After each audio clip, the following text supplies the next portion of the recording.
What's going on, America? This is Kevin from Kevin's Corner, where I try to make sense out of nonsense. And I cannot be prouder of our president representing us over in England. That's right, walking around with the pinky up, sipping the tea, doing all the things that the English people do, But typical President Trump, there's always a moment where he just keeps it 100% real. So he's doing a press conference with Theresa May, and he's trying to keep it together. Then somebody poked the bear and asked him about the tariffs with Mexico. And Trump forgot for a minute he was amongst the British, and he went straight back to Queens, He was like, hey, look, Mexico, they got to do something about this, okay? People keep saying that the cartel runs in Mexico. I don't want to hear that. I don't want to hear it. President Trump stands up for America like no other president, and he tells it exactly like it is. And yet you got our funky, crooked, nasty, dirty liberal media over here stabbing him in the back while he's overseas doing business on America's behalf, talking about him, saying he's an embarrassment, all of those things that they could do to just undermine him. Let him go over there and say one negative thing. I think he criticized Joe Biden overseas.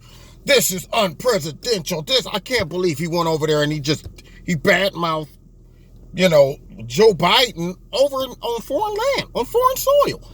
And yet he's over there and they bash him throughout the whole process. Never find anything positive to say. Doesn't matter what type of deals he negotiates, what type of praise he gets from that country.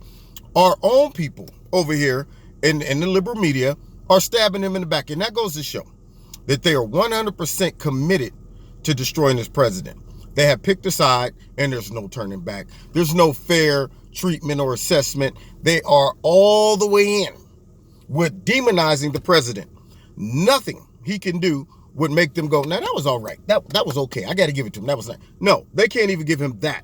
So, they were licking their chops to see this big outpouring of protesters, and it didn't turn out like it's supposed to be. I mean, I'm thinking they're going to come out with a bazooka, and they came out with a 22. Pew, pew, pew, pew, pew. I'm not impressed. I'm not scared. I'm not running for cover. I'm not ducking from a 22. I was expecting the bazooka, nothing but the 22. So the crowd wasn't as big as the liberal media wanted it to be. They were hoping 250,000 people was going to come out like, we hate Trump. We hate Trump. Maybe, just maybe, Trump is not hated as much as they want to portray that he is overseas, especially considering there's a movement for these other countries to become more conservative politically and to develop a sense of nationalism for their own country. Because let's face it, they're trying to be so inclusive over in England and France and Germany and all these places. They've over-rotated. They gotten to that point now where it's like, we started going this way, and we was like, no, we need to be more inclusive. And instead of bringing it back to a moderate, direction, they all the way over to the other side. Now they're too inclusive, and they don't know who's in their country. And so people in that country is like, yo, we got to get this together. And that's what the left don't understand. They don't know how to keep their ear to the street.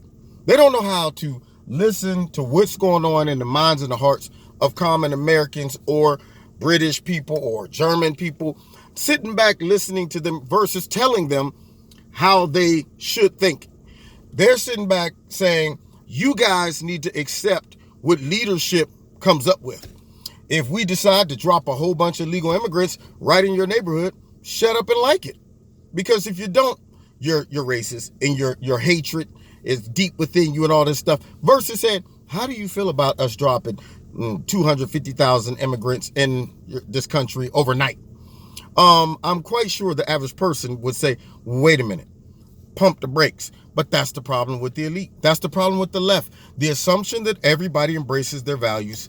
And instead of asking or checking in with the common people to see how y'all feel, how you might react to it, they just do it. And that is why when it's voting time, they get shocked when they get voted out.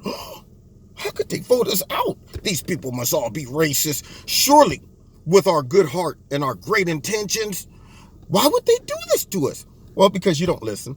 because you never took it in consideration that you just come up with policies and just force it upon the people and then demonize them if they complain. That's why you get voted out. The silent majority, the ones that don't want to be openly attacked and demonized, but during voting time, they go in there and they look around, they go, Trump.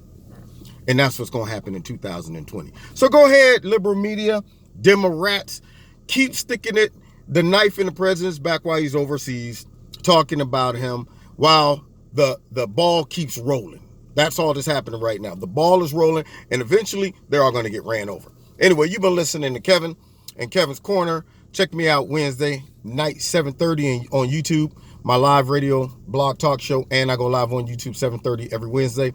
Don't forget to hit like, share, subscribe, and the notification button. And check out Extreme Tees.